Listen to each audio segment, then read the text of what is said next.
주시는 하나님 말씀은 창세기 50장 15절에서 26절입니다. 요셉의 형제들이 그들의 아버지가 죽었음을 보고 말하되 요셉이 혹시 우리를 미워하여 우리가 그에게 행한 모든 악을 다 갚지는 아니할까 하고 요셉에게 말을 전하여 이르되 당신의 아버지가 돌아가시기 전에 명령하여 이르시기를 너희는 이같이 요셉에게 이르라 네 형들이 네게 악을 행하였을지라도 이제 바라건대 그들의 허물과 죄를 용서하라 하셨나니 당신 아버지의 하나님의 종들인 우리 죄를 이제 용서하소서 하매 요셉이 그들이 그에게 하는 말을 들을 때 울었더라. 그의 형들이 또 친히 와서 요셉의 앞에 엎드려 이르되 우리는 당신의 종들이니이다. 요셉이 그들에게 이르되 두려워하지 마소서 내가 하나님을 대신하리이까. 당신들은 나를 해하려 하였으나 하나님은 그것을 선으로 바꾸사 오늘과 같이 많은 백성의 생명을 구원하게 하시려 하셨나니 당신들은 두려워하지 마소서 내가 당신들과 당신들의 자녀를 기르이다 하고 그들을 간곡한 말로 위로하였더라. 요셉이 그의 아버지의 가족과 함께 애굽에 거주하여 110세를 살며 에브라임의 자손 3대를 보았으며 므낫세의 아들 마길의 아들들도 요셉의 스라에서 양육되었더라. 요셉이 그의 형제들에게 이르되 나는 죽을 것이나 하나님의 당신들을 돌보시고 당신들을 이 땅에서 인도하여 내사 아브라함과 이삭과 야곱에게 맹세하신 땅에 이르게 하시리라 하고 요셉이 또 이스라엘 자손에게 맹세시켜 이르기를 하나님이 반드시 당신들을 돌보시리니 당신들은 여기서 내 해골을 메고 올라가겠다 하라 하였더라. 요셉이 110세의 죽음에 그들이 그의 몸에 향 재료를 넣고 애굽에서 입관하였더라. 아멘. 야곱의 죽음으로 인해 그의 가족은 크게 슬퍼합니다. 어제 본문 10절에 야곱 집안이 크게 울고 애통했는데 그래서 가나안 사람들이 그 크게 곡하는 모습을 보고 그 땅에 아벨 미스라임이라는 이름을 붙입니다. 아버지 그리고 할아버지의 죽음 앞에 자녀들과 후손들이 슬퍼하는 것이 당연한 게 아니냐 생각할 수도 있습니다. 하지만 과거 야곱의 집안이 콩가루 집안이었던 걸 감안하면 의외의 모습이지 않습니까? 요셉이야 7일간 애곡하는 게 당연하다 쳐도 다른 형들의 경우에는 눈물 한 방울 안 흘릴 것 같습니다. 그런데 이렇게 애곡했다는 건 뭘 의미하겠습니까? 그동안 상처투성이던 부자관계가 많이 회복되었음을 추측하게 합니다. 하지만 요셉의 형들은 아버지의 죽음으로 인해 또 하나의 감정에 사로잡힙니다. 바로 두려움입니다. 과거 자신들이 지은 죄 때문에 요셉이 오랫동안 갈고 갈았을 복수의 칼날에 대한 두려움이었습니다. 형들의 언행을 보면 형들은 요셉이 자신들을 진짜 용서한 것이 아니라 여전히 미워하고 앙심을 품고 있다고 생각했습니다. 아버지가 살아계시니 요셉이 어쩔 수 없이 복수를 미루고 있다고 여겼던 것이죠. 에서가 야곱에 대한 복수를 아버지의 죽음 이후로 미뤘던 것처럼 말이죠. 그런데 여러분 기억하시지 않습니까? 요셉이 형들에게 자신의 정체를 밝히면서 이렇게 분명히 말했습니다. 창세기 45장 5절입니다. 당신들이 나를 이곳에 팔았다고 해서 근심하지 마소서 한탄하지 마소서 하나님이 생명을 구원하시려고 나를 당신들보다 먼저 보내셨나이다. 요셉은 이미 17년 전에 형들을 완전히 용서했습니다. 아니 마음으론 그 이전에 용서했기 때문에 자신을 판 형들을 보고 그런 말을 하지 않았겠습니까? 오늘 본문에 요셉이 흘리는 눈물에서 요셉의 진심을 확인할 수 있습니다. 그런데 형들은 그게 아니었던 겁니다. 죄책감이 너무 커서 그랬는지 자신들이 저지른 악행이 너무 커서 아무리 요셉이라도 용서하는 건 불가능하다고 생각했는지 눈에는 눈, 이에는 이라는 그 시대의 정신에 따라 그렇게 생각했는지 정확히 알 수는 없습니다. 하지만 한 가지 사실은 분명합니다. 형들에게 애굽에서의 17년은 가시방석 그 자체였을 것이라는 사실입니다. 눈앞에 산의 재미가 있으면 뭐합니까? 그들은 아무도 주지 않았을 눈칫밥이나 먹으며 살았을 텐데요. 한편으론 어떻게든 잘못을 만회하려고 요셉의 환심을 사보려고 얼마나 노력했을까 싶습니다. 아버지 야곱의 나이가 들어갈수록 병환이 깊어질수록 두려움과 불안함은 더욱더 커져갔을 겁니다. 그리고 아버지 장례를 마치고 다시 이집트로 돌아오는 그 길은 약간 과장해서 사형장으로 끌려가는 사형수 같지 않았을까 싶습니다. 사랑하는 성도 여러분, 우리는 이미 하나님의 놀라운 용서를 입은 사람들임을 믿으시기 바랍니다. 성도의 다른 이름은 용서받은 자들입니다. 하나님께서 우리의 모든 죄를 용서하셨기 때문에 성경은 우리를 죄인이 아닌 거룩한 무리들, 성도라고 부르는 겁니다. 그런데 적잖은 성도들이 여전히 요셉의 형들과 같은 모습으로 신앙생활하는 것을 봅니다. 하나님께서 우리의 모든 죄를 용서하셨다고 누누이 강조하시고 말씀하시지만 형들처럼 그 용서를 온전히 받아들이지도 누리지도 못하는 겁니다. 그런 분들에게 나타나는 대표적인 증상 두 가지가 있습니다. 먼저 형들이 요셉을 두려워했던 것처럼 하나님을 여전히 두려워합니다. 하나님의 크신 사랑을 받아 누리고 하나님을 사랑하며 신앙생활을 해야 되는데 오히려 하나님을 감시자처럼 여기며 과거에 지은 죄를 복귀하고 하나님이 나를 어떻게 보실까 두려워하며 삽니다.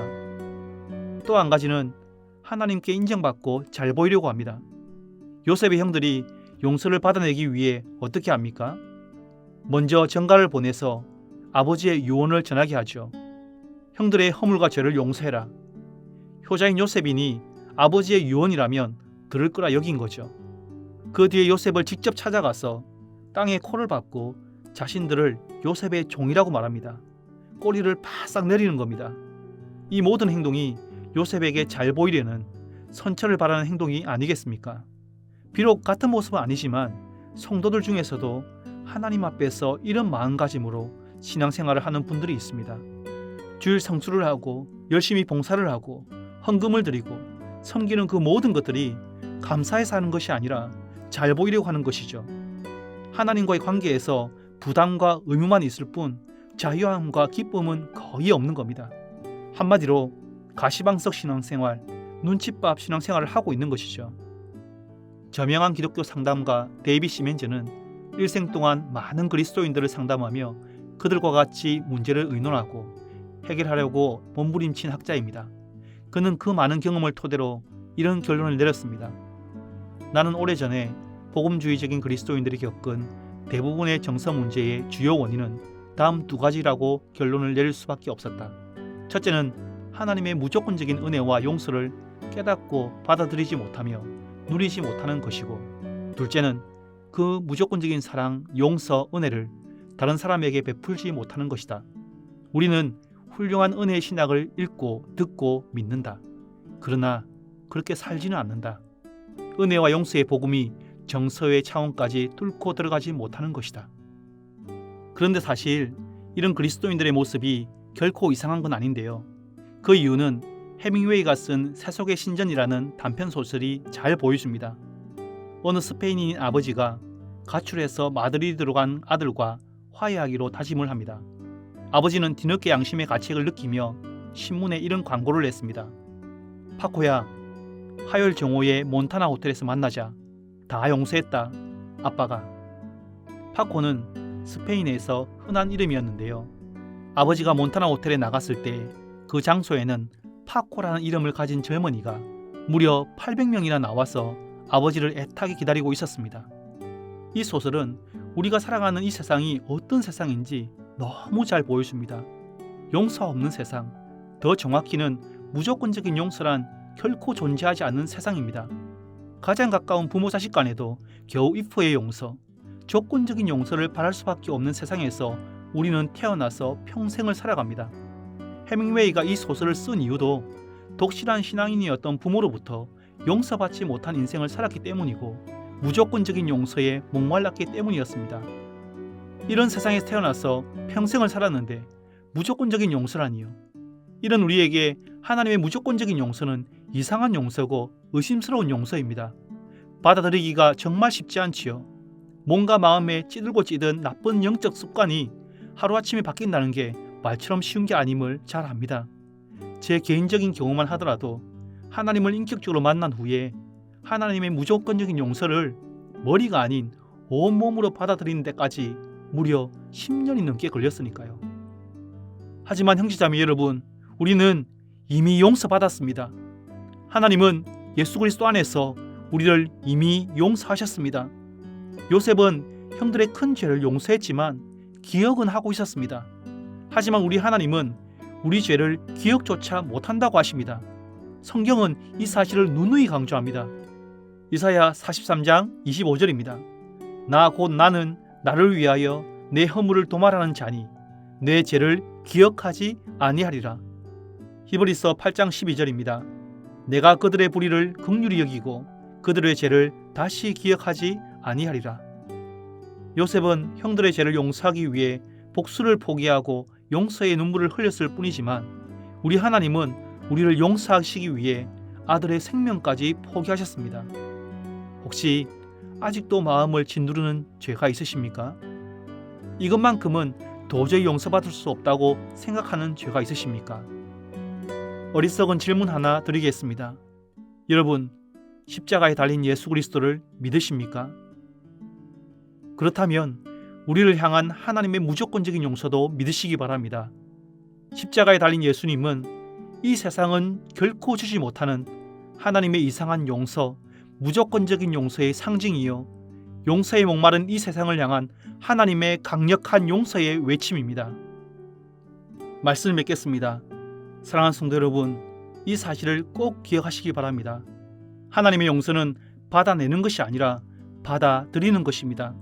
내가 무엇을 해서 받아낼 수 있는 것이 아니라 하나님께서 이미 모든 값을 치르시고 우리에게 주신 용서를 감사함으로 받아 누리는 것입니다.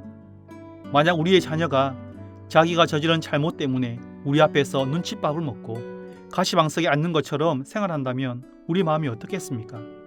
하물며 독생자를 주시기까지 우리를 사랑하신 우리 하늘 아버지께서 당신의 자녀들이 눈칫밥 신앙생활, 가시방석 신앙생활 하는 것을 보시면 어떤 마음이겠습니까? 아무쪼록 서문의 모든 성도들이 하늘 아버지께서 이미 베푸신 용서를 감사히 받고 가시방석 신앙생활이 아닌 사랑의 신앙생활, 인정받으려는 신앙생활이 아닌 이미 주신 것을 감사히 누리는 행복한 신앙생활 하시길 주님의 이름으로 축복합니다. 이 시간 들은 말씀과 교회를 기억하며 기도했으면 좋겠습니다. 먼저 하늘 아버지께서 우리에게 이미 베풀어 주신 무조건적인 용서를 온전히 받아들이고 감사함으로 누리게 하소서, 이렇게 기도합시다.